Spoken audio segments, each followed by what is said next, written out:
Assalamualaikum warahmatullahi wabarakatuh.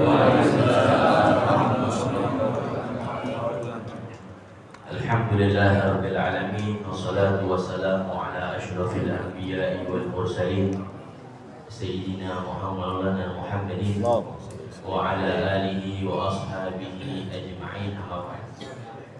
Al-Fatihah ala niyatil futuh wal munuk wal rusuk wa tabatin nasr wa salahil وعلانية أن الله تعالى يشفي أمراضنا عاجلا غير آجل ويحفظنا من آفات الدارين والشياطين والجنات والناس أجمعين.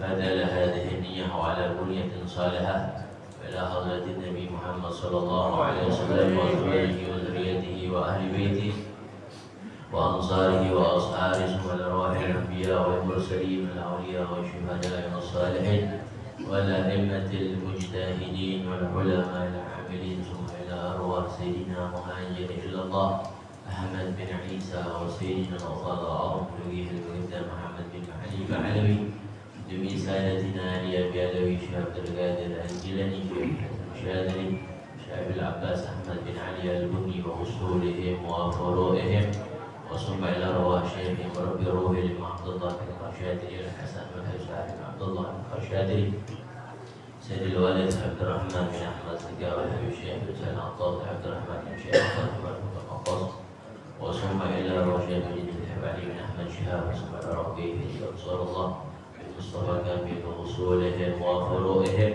وثم إلى أرواح أهل جميع الحاضرين ثم إلى أرواح والدينا وأمهاتنا وأجدادنا وجداتنا وأعمامنا وعماتنا وأخوالنا وأولادنا وجميع المسلمين والمسلمات والمؤمنين والمؤمنات. الله تعالى يغفر لهم ويرحمهم ويعلي درجاتهم في الجنة وينفعنا ويجوالينا من بركاتهم وأسرارهم وأنوارهم وعلومهم وهذه بركاتهم في الدين والدنيا والآخرة. الفاتحة. أعوذ بالله من الشيطان الرجيم. بسم الله الرحمن الرحيم. الحمد لله رب العالمين الرحمن الرحيم مالك يوم الدين إياك نعبد وإياك نستعين اهدنا الصراط المستقيم صراط الذين أنعمت عليهم غير المغضوب عليهم ولا الضالين. آمين. الحمد لله رب العالمين والصلاة والسلام على أشرف الأنبياء والمرسلين سيدنا مولانا محمدin وعلى آله وأصحابه أجمعين. Amma ba'd.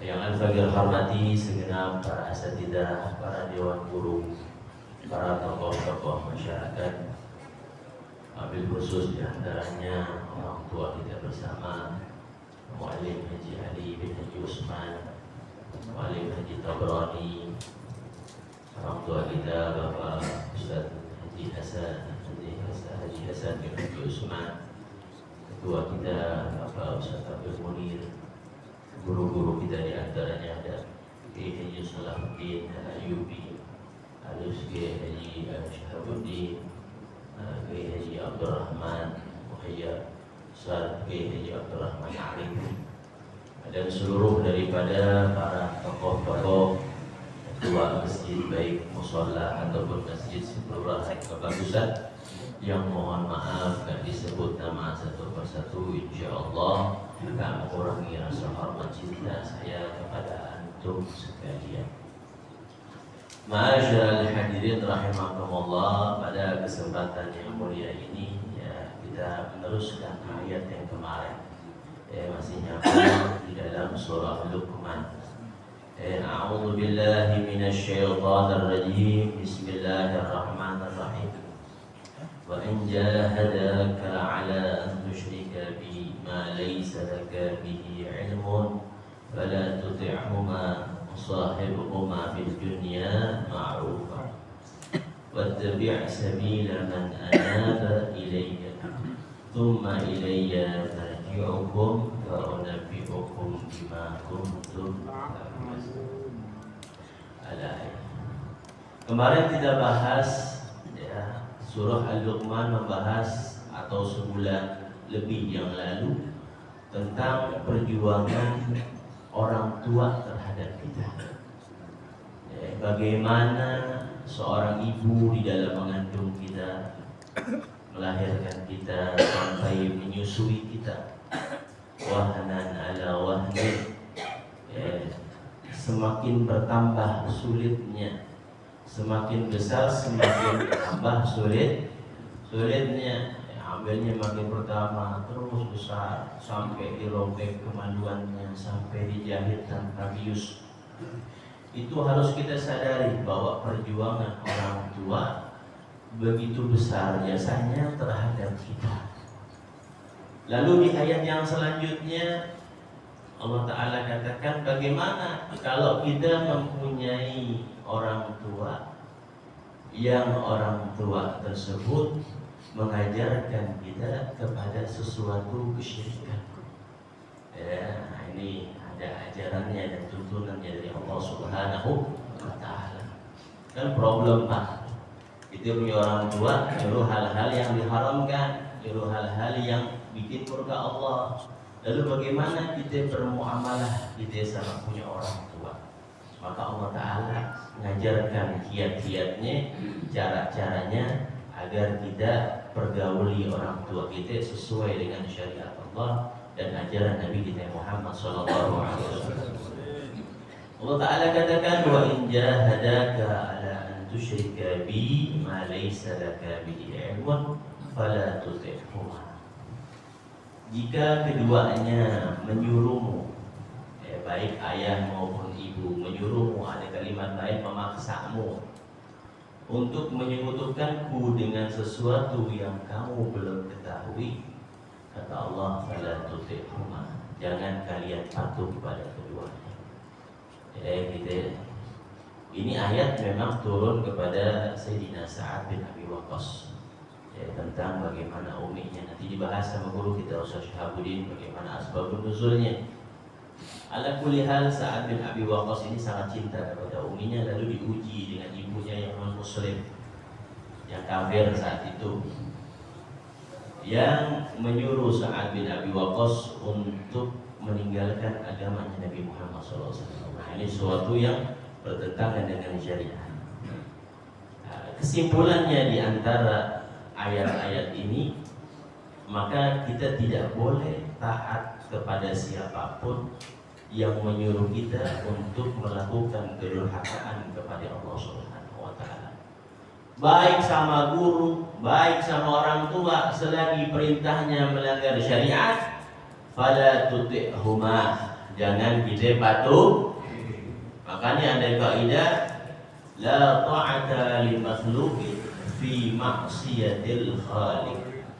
Enggak ada itu namanya ketaatan patuh kepada siapapun kalau dia melanggar perintah maksiat kepada Allah Subhanahu wa Ta'ala. Jadi jangan sampai kita kadang-kadang terlalu patuh sama guru, di oknum-oknum lain gurunya mengajarkan ketidakbenaran, akhirnya dia mengikuti guru tersebut. Hati-hati, karena syirik Pak adalah dosa yang paling besar. Menganggap ada sesuatu yang lebih hebat, yang sama kekuatannya, kekuasaannya dengan Allah, tidak boleh. Tapi syirik ini juga harus ditimbang dengan timbangan syariat, pandangan-pandangan para ulama. Jangan sampai orang marhabanan dibilang syirik, ziarah kubur dibilang syirik, tawasulan dibilang syirik. Ini ngajinya kurang dalam. Makanya ngaji lagi sama Kiai Salahuddin bagaimana tuh artinya tawassul, bagaimana arti ziarah kubur. Nabi yang ngajarin tawassul kepada sahabatnya yang buta, bihaqi Muhammad ya Muhammad, sampai begitu. Itu diajarkan sama Nabi SAW. Jadi tawassul itu memang diajarkan, bukan perbuatan syirik. Jadi jangan sampai kita ngaji baru bab syirik, syiriknya juga dengan durasi waktu yang singkat, untuk membahas keseluruhan tidak cukup. Kita datang ke orang bilang, oh syirik nih, oh ini syirik nih, ini syirik nih, semua disyirikin. Nah ini hati-hati. Lebih bagus kita juga fokus di antaranya, salah satunya syirkun khafi, ini yang sering kita lakuin nih. Syirkun khafi apa Pak? ria. Nah, ria sholat biar dibilang apa? Oh, Masya Allah. Sholatnya cakep-cakepin, giliran nggak ada orang, ya, ala kadarnya alal mawjud, alal mawjud. Makanya Al-Imam Ali karamallahu wajhah itu mengatakan di dalam salah satu makalahnya, lil mura'i thalathu alamat. Orang-orang yang riya tuh ada punya 3 tanda. Punya 3 tanda, sama kayak kita pernah dengar alamatul munafiq thalatha. Orang riaknya ada 3 tandanya. Ini bukan buat siapa-siapa, buat kita. Jadi kalau lagi dengerin nasihat-nasihat, kita arahkan nasihat tersebut ke diri kita. Jangan ngomong kanan, ngomong kiri. Diri kita juga banyak. Ini aneh ngomong begini, aneh tujukan ke diri aneh. Ya, itu gunanya majlis taklim, Pak. Majlis taklim itu gunanya untuk membenahi kita punya diri, agar kita tahu, oh ternyata aneh masih ada riyanya. Oh ternyata sholat aneh kurang sempurna. Oh aneh masih durhaka sama orang tua dan lain-lainnya. Itu gunanya majlis taklim, membenahi kita punya diri sehingga kita semakin baik dan menghadap Allah dalam keadaan baik. Apa tandanya kata Imam Ali? Yang pertama, yakzulu idza kana wahdah. Ya, malas kalau sendiri.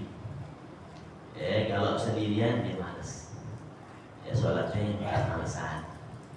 Zikirnya malas-malasan. Dan dia semangat idza kana binnas. Ya, kalau ada orang banyak semangat. Nah, ini masih ada penyakit riaknya. Wa yazidu bil amal idza uthniya alaih. Dia tambahin tuh amalnya kalau banyak yang muji. Wa yanqusu idza dumma, dan dikurangin amalnya kalau dia nyela. Masa gua curhat. Masa win. Nah, berarti masih ada riya. Kalau masih ada kita bebenah. Jadi kata Allah Subhanahu wa taala, kalau orang tua kita yang menyuruh kita kepada kesyirikan, fala tuti'huma, jangan kita taatin. Ya. Wa sahibhuma fid dunya ma'rufa, dan pergaulilah keduanya fid dunya, di dunia, ma'rufa, dalam keadaan baik. Maksudnya fid dunya ini gimana ya Ustaz? Di dunia, Al-Imam Al-Qurtubi mengatakan maksud di dunia ini adalah ibarat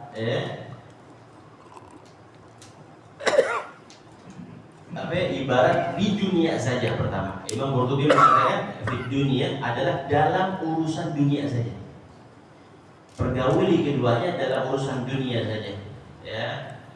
Kalau perkara akhirat, orang tua yang non-muslim atau yang kafir menyuruh kita, mendikte kita tentang hal-hal akhirat, maka kita nggak taati. Ini maksud kata Imam Qurtubi.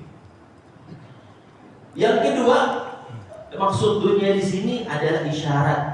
Karena dunia diambil dari kata dana yadnu dunuan. Artinya apa? Sebentar, nggak lama. Jadi kalau kita punya orang tua yang nyuruh kita kepada kedurhakaan, sabar. Tetap pergauli dia dengan baik di dunia. Maksudnya nggak lama. Hidup di dunia kan nggak lama, Pak. Dana yadnu dunuan, sebentar. Dibandingkan hidup di akhirat, lebih banyak, lebih lama hidup di akhirat dibandingkan di dunia. Jadi dikatakan satu hari di akhirat sama 1000 tahun di dunia. Hitung diri deh.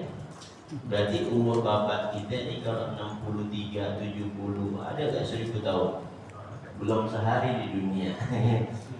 Jadi sebentar, sabar hadapi orang tua. Itu Pak, kalau orang tuanya kafir. Kalau bagaimana dengan orang tuanya yang muslim, maka dia mempunyai hak lagi lebih besar dibandingkan orang tua yang non-muslim. Maka hati-hati sama kita punya orang tua. Ma'ruf, pergauli dia dengan baik. Pergauli dia dengan wattabi' sabila man ana, dan ikutilah Jalan orang yang kembali ilayya kepadaku. Jangan ikuti orang yang tersesat, ikuti jalan-jalan orang-orang yang kembali kepadaku. Anak itu kembali, munib, orang-orang yang kembali. Tsumma ilayya marji'ukum fa unabbi'ukum bima kuntum ta'malun. Kemudian kepadaku kalian akan dikembalikan, maka aku akan beritahu kepada kalian bima kuntum ta'malun, dengan sesuatu yang kalian perbuat. Jadi jangan kira kita hidup di dunia ini enggak ada catatannya. Dan jangan kira, kata Allah Subhanahu wa taala, kan dikatakan di dalam Al-Qur'an, Allah Subhanahu wa taala berfirman, afa hasibtum annama khalaqnakum 'abatha wa annakum ilaina la turja'un. Jangan kalian kira aku menciptakan kalian itu main-main. Allah menciptakan kita enggak main-main. Bukan main-main, salah-salah aja, enggak. Allah menciptakan kita dengan serius dan akan diminta pertanggungjawabannya di hadapan Allah Subhanahu wa taala. Kita punya orang tua tersebut bisa kita bisa menjadi pertanyaan nanti di hadapan Allah. Segala kenikmatan yang Allah taala berikan kepada kita akan dipertanyakan di hadapan Allah Subhanahu wa taala. Jadi kalau sudah kita ketahui segala sesuatu akan diperhitungkan oleh Allah Subhanahu wa taala, apalagi di dalam hak orang tua. Ini orang tua haknya besar. Setelah kita menyembah Allah, wa qadha rabbuka alla ta'budu illa iyyahu wa bil walidaini ihsana. Allah kaitkan sujud kepada Allah dan juga berbakti sama orang tua. Lalu Nabi SAW yang terakhir mengajarkan kita satu doa agar kita terhindar daripada kesyirikan. Apa kata Nabi? Allahumma inni a'udzubika an nusyrika syai'an bika na'lamu wa nastaghfiruka lima la a'lamu. Itu doa daripada Nabi kita Muhammad SAW. Ya Allah, aku berlindung kepadamu dari kesyirikan sesuatu yang kami ketahui, dan kami bermohon ampun kepadamu dan dari kesyirikan yang tidak kami ketahui. Itu doa daripada Nabi kita Muhammad SAW.